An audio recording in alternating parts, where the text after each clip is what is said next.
본문의 말씀을 중심으로 두려워하지 말고 믿기만 하라 라는 제목으로 하나님의 말씀을 선포하겠습니다. 오랫동안 비가 내리지 않아서 땅이 마르고 갈라지고 풀들이 타들어가던 때가 있었습니다. 이러한 극심한 가뭄 속에서 어느 목사님께서 간절히 간곡하게 하나님 앞에 기도하기 시작합니다. 하나님, 땅들이 말라가고 있습니다. 가뭄이 심해도 너무 심하고 너무 오랫동안 지속됩니다. 가물어 메마른 땅에 단비를 내리시듯 주님, 단비를 허락하여 주시옵소서. 비를 내려 주시옵소서. 간절히 한참 동안을 기도했습니다. 그렇게 기도하는 가운데에 마음속에 하나님이 그 기도에 응답해 주셨다고 하는 믿음이 생기기 시작하였습니다. 비를 주시겠다는 그런 마음이 든 것입니다.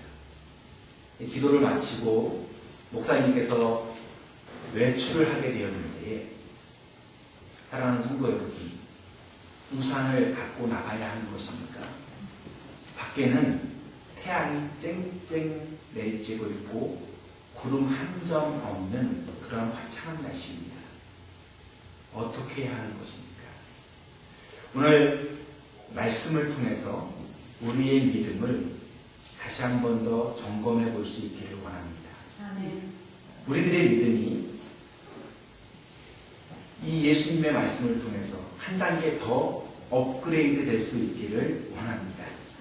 성경은 믿음이 없이는 하나님을 기쁘시게 할 수 없다고 말씀해 주셨습니다. 또 예수님께서도 인자가 세상에 올 때에 믿음이 있는 자를 보겠느냐 그렇게 말씀해 주셨습니다. 오직 우리의 믿음만이 하나님을 기쁘시게 할 수 있는 유일한 방법입니다. 말세에 참된 믿음, 행함과 진실함이 있는 믿음, 살아 역사하는 참 믿음을 지닌 자가 많지 않다고 하는 안타까운 말씀입니다. 사망 권세를 물리치시고 생명의 성령의 법으로 승리하신 이 부활의 아침에 이 말씀을 통해서 우리가 다 같이 도전받을 수 있기를 원합니다. 한국을 대표하는 국가대표 수영선수 중에 마린보이라고 하는 별명을 지니고 있는 박태환 선수가 있습니다. 한국이 최초 세계 선수권 대회에서 우승을 했습니다.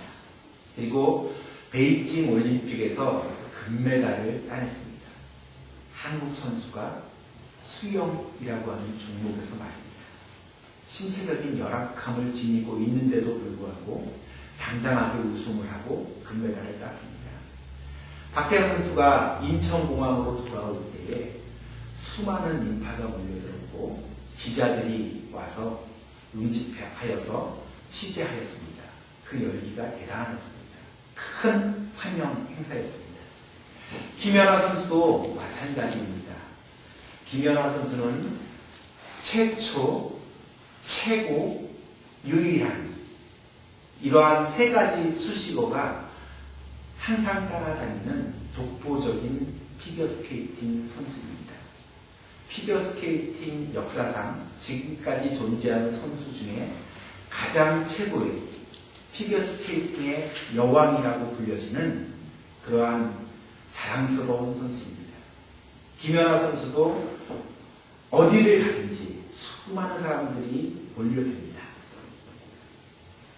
이래서 국민 남동생, 국민 여동생이라고 불리며 온 국민들로부터 사랑을 받는데요. 오늘 본문 말씀도 예수께서 돌아오심에 무리가 환영하니 이는 다 기다렸으니까 이렇게 시작하고 있습니다.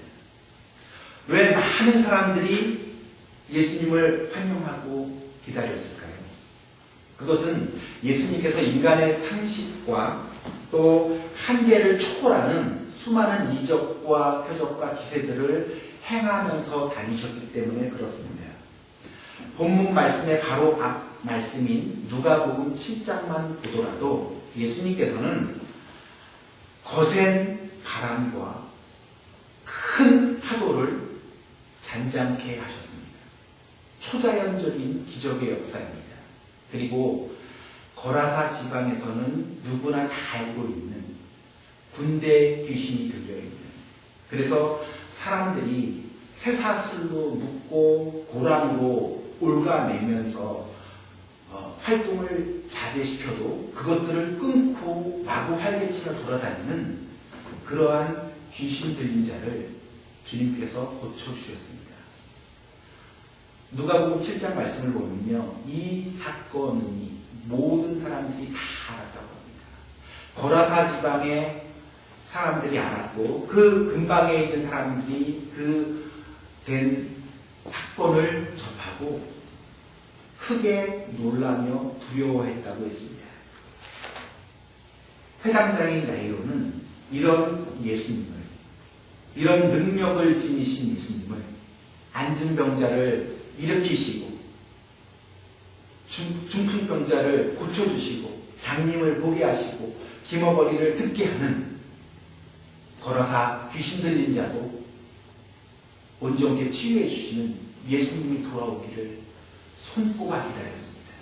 왜냐하면 사랑하는 외동딸 12살 된 딸이 죽어가고 있기 때문에 그랬습니다. 그래서 예수님이 돌아올 때에 예수님의 발 앞으로 달려나가서 바짝 무릎을 꿇고 엎드려서 간구합니다. 예수님, 제 딸이 죽어가고 있습니다. 저희 집에 와주세요. 제 딸을 고쳐주세요. 회당장 야이로가 예수님의 발 앞에 엎드렸다고 하는 것은 엄청난 일입니다. 유대인의 지도자입니다. 영적인 지도자입니다. 종교적인 지도자입니다. 이러한 회당자는 30살의 젊은 청년인 예수 앞에 엎드렸다고 하는 것은 결코 쉬운 일이 아닙니다.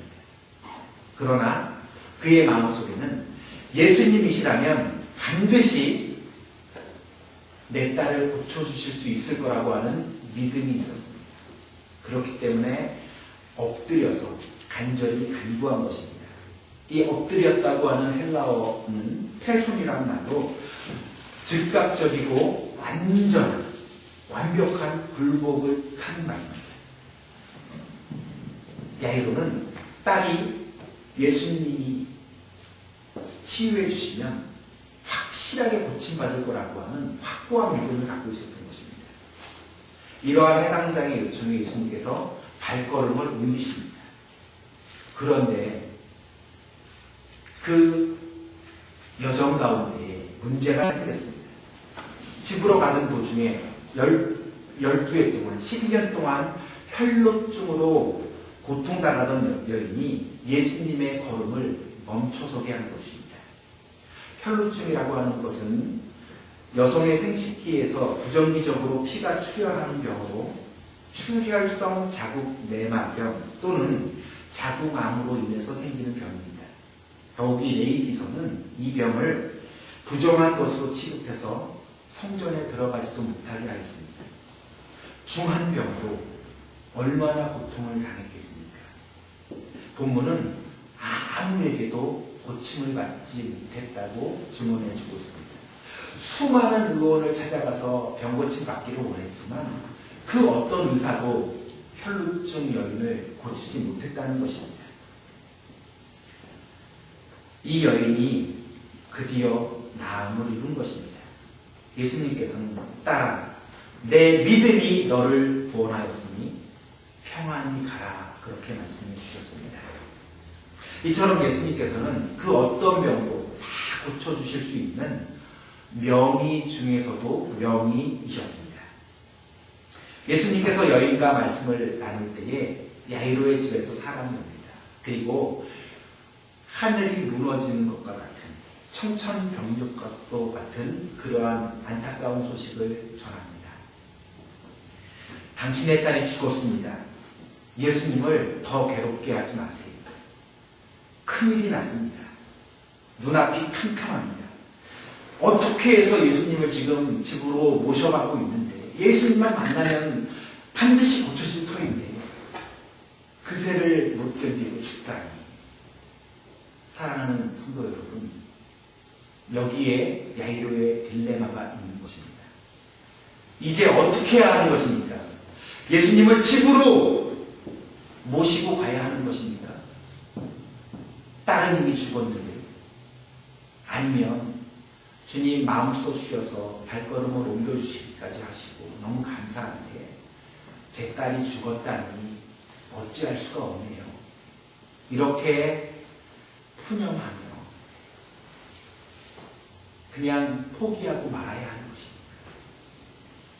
이때에 예수님께서 야이로에게 한 단계 더 높은 믿음을 요구하시고 그를 이끌어 주십니다. 두려워하지 말고 믿기만 하라. 그리하면 내 딸이 구원을 얻으리라. 그렇게 말씀해 주십니다. 두려워하지 말고 오직 믿기만 할 수 있기를 바랍니다. 두려워하는 마음은 하나님으로부터 온 것이 아닙니다. 하나님이 우리에게 주신 것은 두려워하는 마음이 아니요 오직 능력과 사랑과 절제하는 마음이라고 했습니다. 두려움의 반대는 담대함입니다. 담대함은 확신에서 옵니다. 사람들은 두려워하기 때문에 무서워합니다. 그러나 담대하면 용기가 생깁니다. 두려워하면 아무것도 할 수 없습니다. 그러나 담대하면 무엇이든지 다 할 수 있습니다. 성경도 할 수 있거든이 무슨 말이냐? 믿는 자에게는 능치 못함이 없느니라. 그렇게 말씀해 주고 있습니다. 신실하시고 전능하신 하나님 아버지 약속의 말씀입니다. 여호수아서 1장 6절로부터 9절까지의 말씀, 하나님께서 여호수아에게 주신 말씀입니다. 강하고 담대하라. 너는 내가 그들의 조상에게 맹세하여 그들에게 주리라 한 땅을 이 백성에게 차지하게 하리라. 오직 강하고 극히 담대하여 나의 종 모세가 내게 명령한 그 율법을 다 지켜 행하고 우로나 좌로나 치우치지 말라. 그리하면 어디로 가든지 형통하리니 이 율법책을 내 입에서 떠나지 말게 하며 주야로 그것을 묵상하여 그 안에 기록된 대로 다 지켜 행하라. 그리하면 내가 형통하리라. 내 길이 평탄하리라. 내가 내게 명령한 것이 아니냐. 다시 말씀하십니다. 강하고 담대하라. 두려워하지 말며 놀라지 말라. 내가 어디로 가든지 내 하나님 여호와가 너와 함께 하시니라. 이 짧은 3절 안에서 강하고 담대하라. 극히 강하고 담대하라. 오직 강하고 담대하라. 3번이나 강조해서 말씀해 주고 계십니다. 하나님께서 이번에는 야곱에게 주신 말씀입니다. 한번 찾아서 같이 읽기 원합니다. 이사야서 43장 1절로부터 7절까지 말씀입니다. 이사야서 43장 1절로 7절 말씀입니다.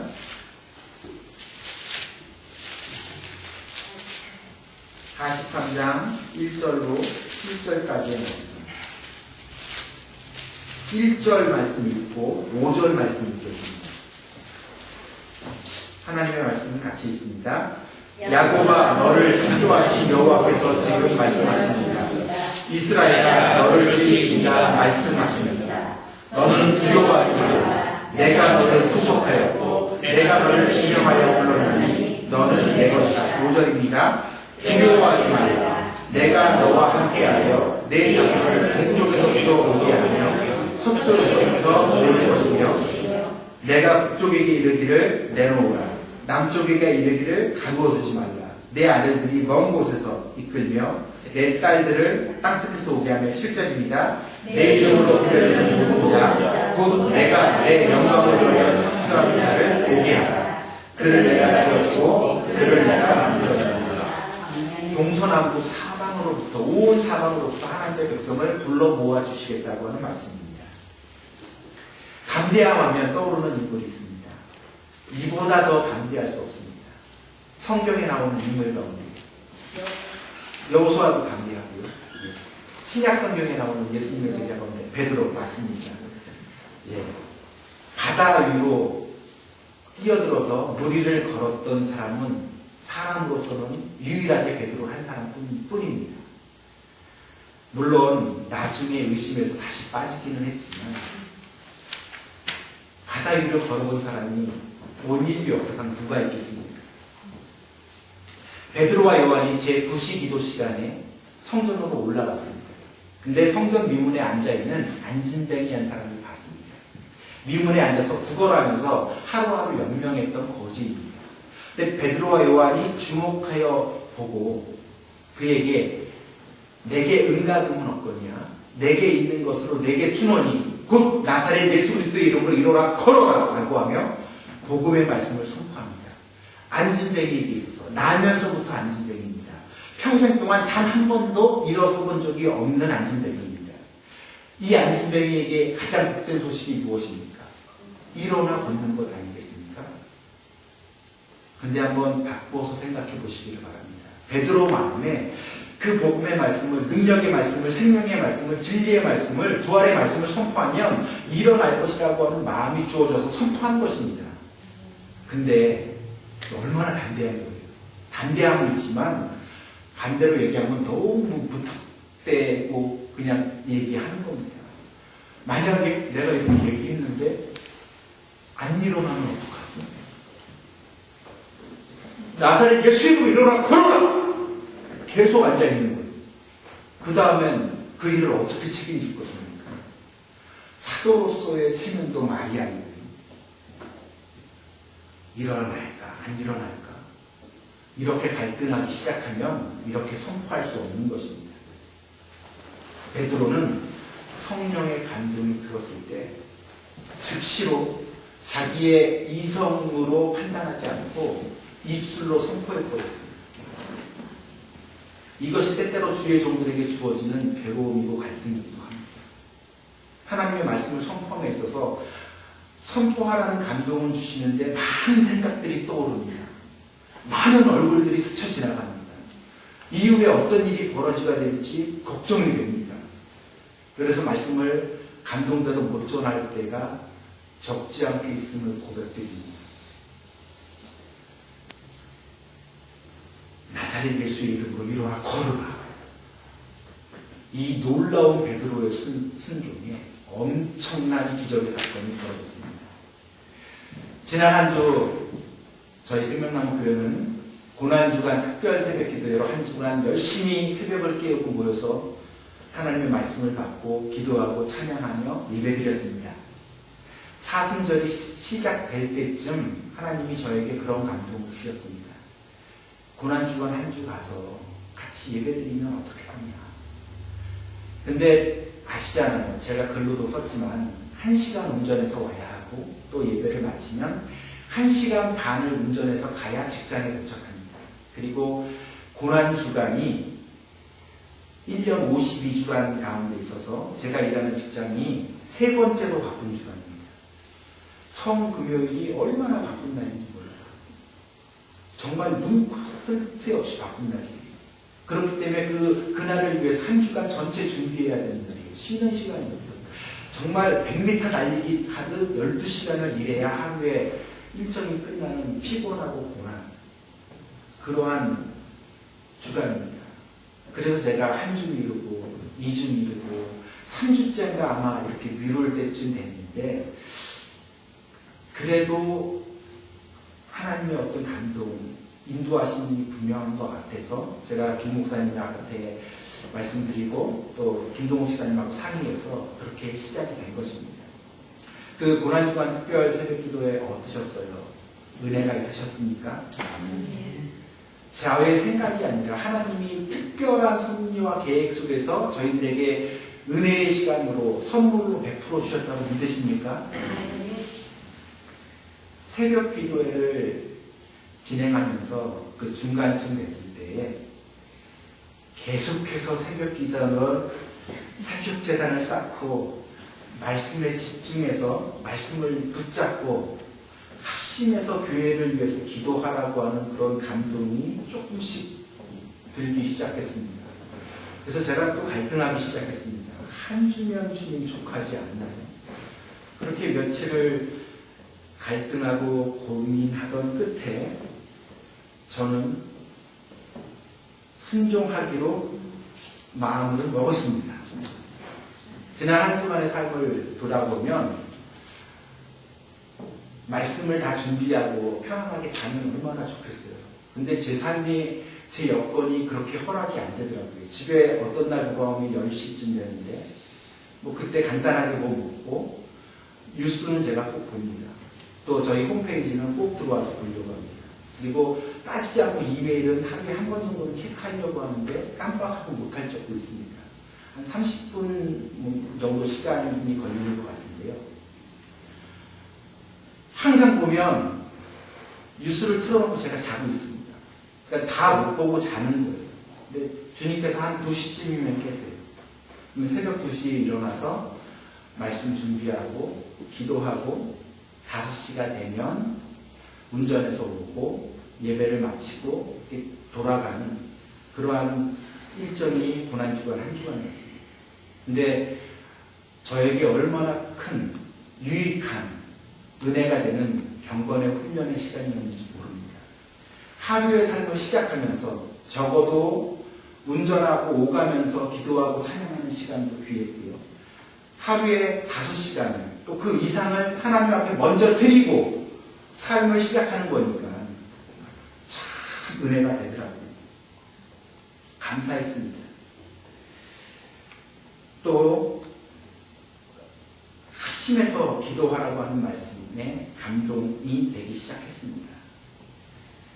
새벽 제단을 사모하는 한 영혼만 있어도 기쁨으로 달려오겠습니다. 우리 김 집사님께서 저희 교회 새벽 기도회가 시작된 이후로 하루도 빠지지 않고 이 재단을 지키셨다고 간증하는데 제가 얼마나 눈물에 감사가 나오는지요. 참 귀한 일입니다. 정말로 귀한 일입니다. 적어도 우리 주님 2-3사람이 모인 곳에 내가 그들과 함께 있겠다 말씀해 주셨잖아요. 2-3사람이 모여서 내 이름으로 합심해서 기도하면 하늘에서 듣고 응답해 주시겠다고 약속해 주셨잖아요. 합심해서 교회를 위해서, 우리 성도들을 위해서, 한국 교회를 위해서 많은 기도의 제목을 기도할 수 있잖아요.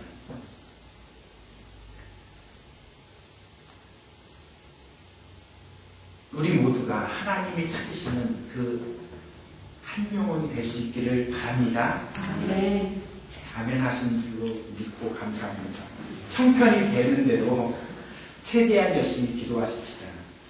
육신이 연약해서 잠자는 것도 하나님의 축복입니다.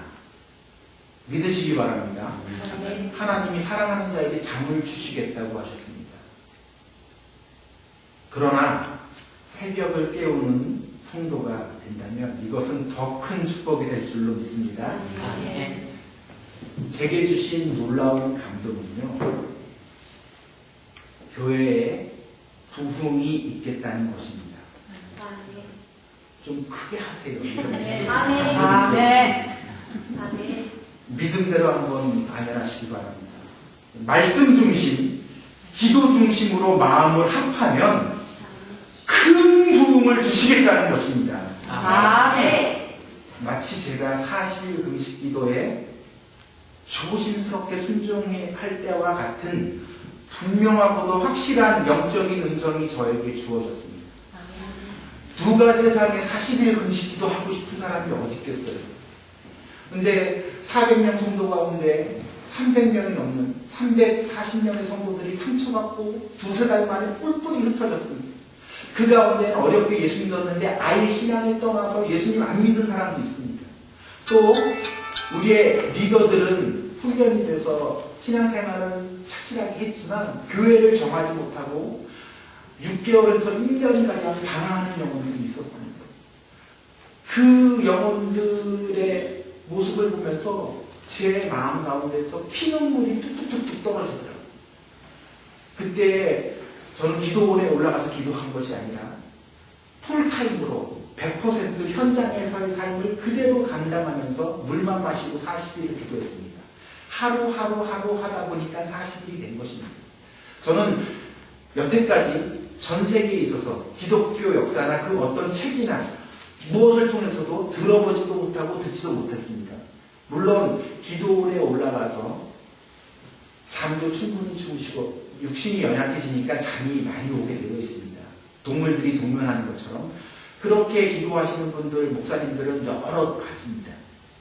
그러나 현장에서의 삶을 다 100% 그대로 감당하면서 40일 금식 기도했다는 것은 기독교를 벗어나서 다른 종교를 통해서도 저는 아직까지 보지 못했습니다. 특별한 은혜잖아요. 근데 정말 제가 하기 싫었거든요. 근데 제가 간증드리는데요. 30일 동안 금식 기도할 때 우리 송경원 집사님 계속 눈을 깜빡이시는데 힘드세요? 많이 힘드세요? 하나도 안 드시죠? 눈 깜짝이는 것보다 더 쉽게 제가 상식을 했습니다. 하나님의 놀라운 능력의 손길이라고 저는 믿습니다. 근데 하나님이 교만해질까봐 마지막 여울은 정말 힘들더라고요. 근데 멈출 수가 없잖아요. 하나님이 시키시는 걸 아니까. 그래서 마지막 여울은 제가 감당할 수 있게 없어서 기도하면서 했는데 까딱하면 죽을 수도 있겠다 그런 생각이 들더라고요. 그래서 제 옆에 있는 지인한테 혹시라도 내가 잘못되는 일이 있으면 그때 그 아내하고 딸한테 분명하게 이렇게 전해달라고 하는 유언의 메시지를 남겨놓고 마지막 여울을 했습니다. 근데 이때와 같은 근데 하루 금식해보고 일단 한번 해볼게요 하면서 하루 순종을 했는데 하루 이틀 3일 지나면서 하나님이 붙잡아 주시고 계시고 기뻐하시는구나. 그리고 저들 영혼을 위해서는 이 기도가 필요하구나. 새벽에 2시, 3시에 깨우셔서 7, 8시간 간절하게 기도시켰는데 그때 제가 하루에 3, 4시간, 5시간 이상 잠 자본 적이 없습니다. 그 연약한 가운데서도 그것을 경험했잖아요. 근데 그러한 감동이 주어지더라고요. 고난주간 중간쯤 지날 때부터 말씀에 집중해서 말씀을 붙잡고 합심해서 마음을 모여서 교회를 위해서 우리가 집중적으로 기도하면 큰 부흥을 주시겠다는 감동을 주시는데 오늘이 부활주의잖아요. 올해가 하기 전에 성탄절 예배가 맞이할 때쯤 되면 차고 넘치는 부흥을 허락해 주신다는 감동을 주셨습니다. 아멘. 하나님이 주시는 말씀입니다. 두려워하지 말라. 내가 너와 함께하니라. 놀라지 말라. 나는 내 하나님이 됨이라. 내가 너를 굳세게 하리라. 내가 너를 참으로 도우리라. 내가 너를 나의 의로운 오른손으로 붙들어 주리라. 이사야서 55장 8절에서 9절 말씀을 보면 내 생각이 너희의 생각과 다르며 내 길은 너희의 길과 다릅니다. 여호와의 말씀입니다. 이는 하늘이 땅보다 높음 같이 내 길은 너희의 길보다 높으며 내 생각은 너희의 생각보다 높음입니다. 하나님의 생각은 우리의 생각과는 다르다고 말씀해 주고 있습니다. 어떻게 이루실지 저는 모릅니다. 다만 이 부활주의 아침에 병고침의 문제를 넘어서서 죽음의 문제까지도 마치 자는 사람을 일으키는 것처럼 초월하시고 해결해 주시는 부활의 능력 되시는 참 생명 되시는 우리 주님께서 부활의 역사 가운데 썩어지고 부패하고 지탄받고 손가락질 당하는 한국교회가 우리 생명나무 교회를 통해서 회개하며 다시 부활하는 거룩한 사역에 아름답고 귀하게 저희 교회가 쓰임받을 것을 믿습니다. 아멘. 1998년도에 한국 갤럽에서 이런 조사를 했습니다. 한국 개신교인의 교회 활동 및 신앙의식 조사 보고서를 발표했는데 그 결과를 보면요. 한국 교회가 1960년도 그 10년 동안 24.6% 증가했습니다. 그리고 1970년도에서 80년도까지 그 10년 동안 여러분들 놀라지 마세요. 412.4% 성장했습니다. 그리고 90년도 초반 5년 동안에는 5% 성장했고 이 보고서가 1998년이잖아요. 나머지 후반 98년도까지 1.9% 성장했습니다. 그리고 2000년도에 들어와서 정체하다가 지금은 마이너스 성장하고 있습니다. 기독교에서 타종교로 개종하는 분들이 많고요. 신앙을 떠나버리는 분들도 많습니다. 아마도 이번에 한국에서 벌어졌던 사랑의 교회의 논문 대필 사건으로 인해서 수많은 영혼들이 다른 종교로 개종하고 신앙을 아예 떠나서 믿음을 저버린 영혼들이 얼마나 많이 생겨날지 모를 것입니다. 412%의 성장, 이것은 인간이 할 수 있는 일이 아닙니다. 전적으로 성령의 역사였고 하나님이 주도적으로 주관하셔서 이루신 일입니다. 교만한 인간들이 교회 성장학 운운하면서 이렇게 하면 교회 성장한다고 하는데요. 웃기는 얘기입니다. 물론 그분들의 노력을, 그분들의 수고를 제가 존중합니다. 그런데요, 미디어가 이렇게 발달이 되고 학문이 교회 성장학이 더 이상 발전할 수 없을 정도로 이렇게 연구가 많이 됐는데 왜 지금은 마이너스 성장하고 있습니까? 교회의 성장과 부흥은 하나님 주도적으로 성령이 강력하게 역사할 때 일어나게 되는 것입니다.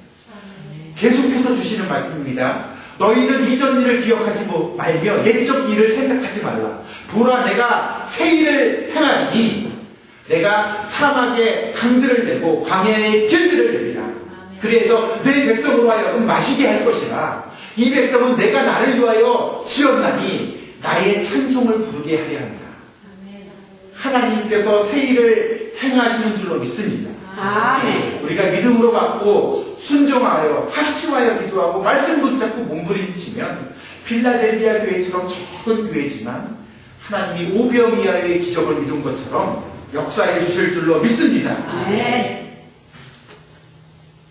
한국교회가 살고 이민교회가 살고 전 세계에 흩어져 있는 주님의 모든 교회들이 회복되고 치유되고 다시 살아나야 합니다. 죽은 자를 살리시고 없는 것을 있는 것 같이 부르시는 하나님께서 역사해 주고 계심을 믿습니다. 더 크게 역사해 주실 것입니다. 요즘 신문 보기가 싫어요. 뉴스 듣기가 싫습니다. 가슴이 미어 터집니다. 생명나무 교회를 통해서 생명의 열매들이 풍성하게 맺혀지게 될 것입니다. 이 부활의 아침에 두려워하지 말고 믿기만 하라. 그리하면 구원을 얻으리라. 이 예수님의 말씀을 통해서 더욱 부활과 생명의 영으로 충만한 그 충만함을 받는 우리 모두가 될 수 있기를 바랍니다. 아멘. 한번 큰 목소리로 외칠 수 있기를 원합니다. 두려워하지 말고 믿기만 하라. 그리하면 구원을 얻으리라. 나는 부활이요 생명이니 오직 믿으라. 내가 생명나무 교회를 세웠노라. 사용할 것이라. 생명나무 교회에 큰 부흥이 있으리라. 두려워하지 말고 믿기만 하라. 그리하면 내가 하나님의 영광을 보리라.